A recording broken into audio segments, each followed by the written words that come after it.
Hi everybody, welcome to my second video on WordPress. Today we're going to be looking at more about what you're going to write within your WordPress blog posts, what makes a good WordPress blog post, and then the evaluation at the end and what we're looking for. So each module has learning outcomes, and the learning outcome that is actually linked to this WordPress blog is to establish an independent practice regime containing vocal exercises and songs and song studies that maintain and develop your vocal technique. Now, during your professional career, you will need to constantly evaluate and reflect on your practice to enable you to develop as a holistic performer.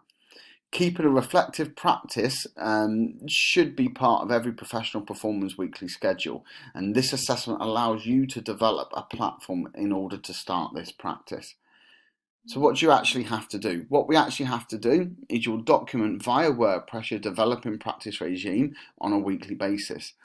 And you will display the relevance and function of the exercises and repertoire that you cover during the year.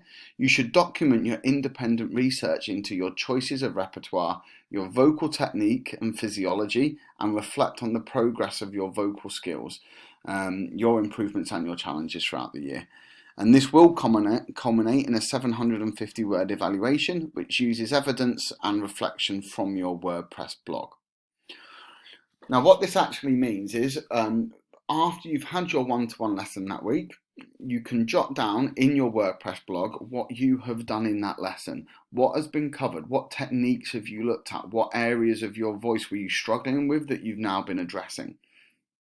And then what you can do from that is you can detail how, from one lesson to the next lesson, you've gone home and you've worked on that, and you've gone about improving in your own time before the next lesson. What you can also do then is include in that any research that you do. So if there's a particular part of your voice that you're struggling with and you've been going over it in lesson, don't just stop at working with it in your lesson. Go home and research it. Go and find out if there's any research, any techniques, anything that you can use to help you progress with that part of your technique. So the assessment criteria that you're actually going to be assessed on is research, reflection, and communication. So we need to see your research within your blog post, and that's 40% of your mark. Your reflection throughout the year is what did work, what hasn't worked, your evaluation, your reflection, and that's 40% of the weighting of the mark. And then your communication, how you write, how you communicate across with your final evaluation, and this is the final blog post that I'll talk to you about in a minute. That's what the 20% communication mark would be for. So a few things that the team want you to think about and to include in your blog post is what I was just saying. Make sure you write down your research. You can on your blog post videos, links, photos. You can reference books.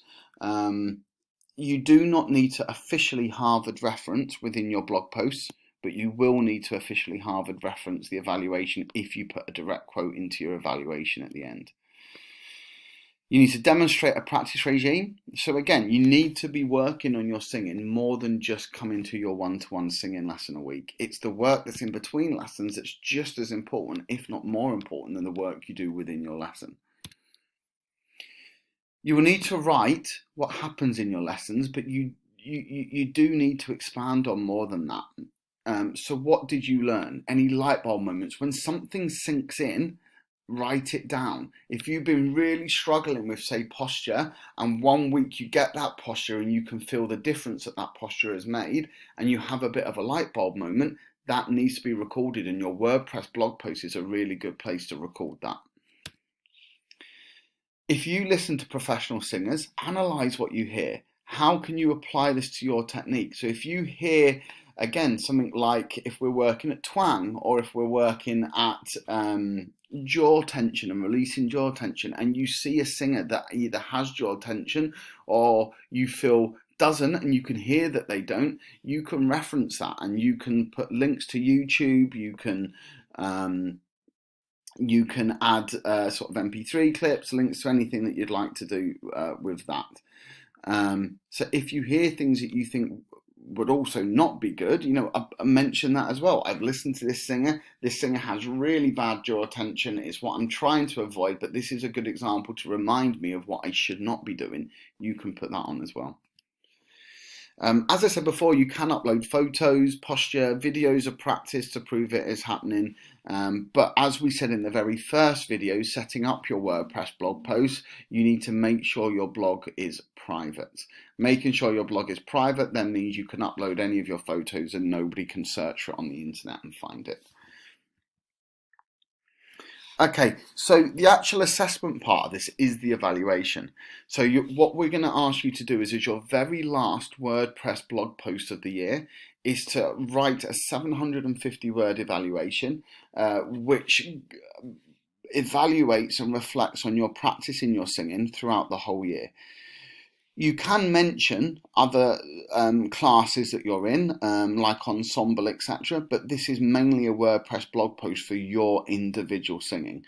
But if something from your individual singing is also evident within an ensemble class, etc., you could always use that as an example and reference that as well.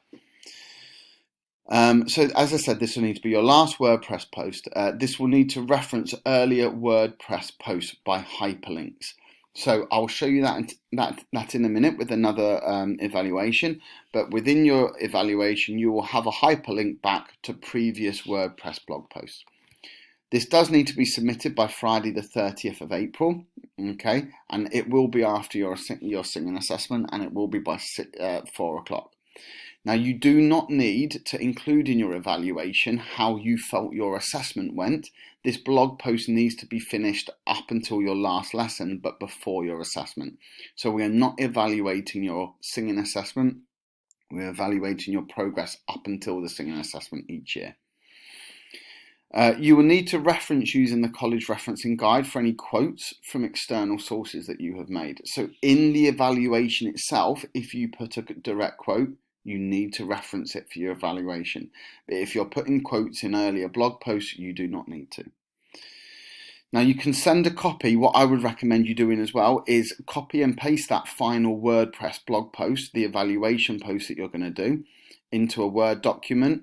And just send it on to your teacher, and that's proof of submission. So in case anything with WordPress goes down around 4 o'clock on Friday the 30th of April, then you can still be guaranteed that we know you have written that evaluation and that we have evidence of that happening. So just as a backup, I would always send that final evaluation to your teacher as well, so they have a copy. Okay, so just as a very quick reminder, what you need to do now to set up your WordPress account is go to wordpress.com. You need to set up an account using Arden, your first initial and then your surname. And then you need to choose the free address. Don't pay for anything, just choose the free address. Set it all up the way we said on the other video and make sure your WordPress is private. Okay, you will need to also invite Gavin, Sam, Pippa or Anna to view your website depending on who you have as a teacher. Okay, so the very last thing I want to just show you today is to put in context the evaluation and to show you somebody's evaluation from last year. So one of the students from a couple of years ago have actually given me permission to show you their evaluation just so that we can see how these work. So for instance, this student's written a bit about an evaluation and how they found their year. And when it gets to a point that they wanted to work on, so I have had trouble with my head voice for a while now, she's hyperlinked the word head voice, and that will relate back to another blog post that would have something about head voice written in, and then she's got a link to some of the research that she's also done. Going back to then the evaluation, if you keep reading it through, you might find something else. Throughout this year, I've also worked on my vibrato. Okay, so instead of going into detail in this evaluation about what is vibrato and what is my research around vibrato, we can then just click the word vibrato that she's put there, and it comes up with controlling vibrato and a post that she's made earlier in the year, and then a little video that she's embedded into her site about controlling vibrato as part of her research. If we go back, you will then see that it sums up everything that she's done, and then it also has a section maybe on for next year I would love to focus on, and where she would like to go with focusing on for next year. So you can do a sort of a reflection on what you have done and then what you would like to do next year. What has worked, what hasn't worked, how could it be better, what's the issue with practice regimes, what's the issue with researching, etc. So what I'll show you very quickly now is how to then put a link into a blog post. And what you would do is you would go up to the right section at the top. Okay, and this will take me, because I've already signed into WordPress, this will take me into my WordPress account that I've got, and if I was doing a post. So if I did a test post, and you start writing about, you know, your singing lesson,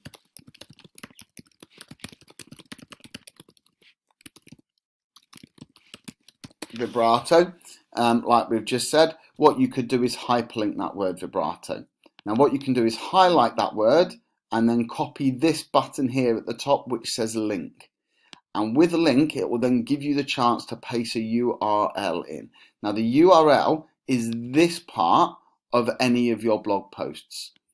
So what I would do then is, if I, for instance, went back, it's going to let go of my changes, but if I went back to this and I went to the vibrato post that I'd written earlier on in the year, controlling vibrato, I would have copied that link to start with. I would copy that top link, which is the blog post that you have written, and then again this will take me back to a blank page, but when I go back,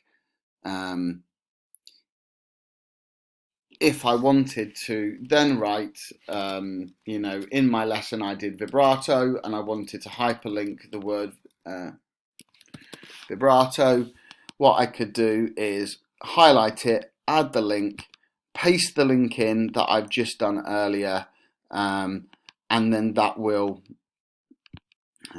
paste the link in that I've done earlier and have that as a URL.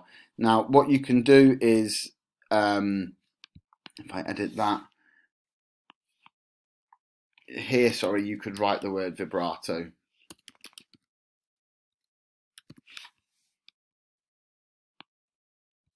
And hyperlink it back to that link. It didn't change there. But again, if you wanted to, you could just edit that, or you could just leave that whole hyperlink in there. That's not a problem. Other students have done that as well. And I can let you play around with that. But the worst case scenario is just leave that whole hyperlink in there. It's not a problem. But normally it gives you an option to make it just one word. Okay, so hopefully that should have gone over today a little bit about what your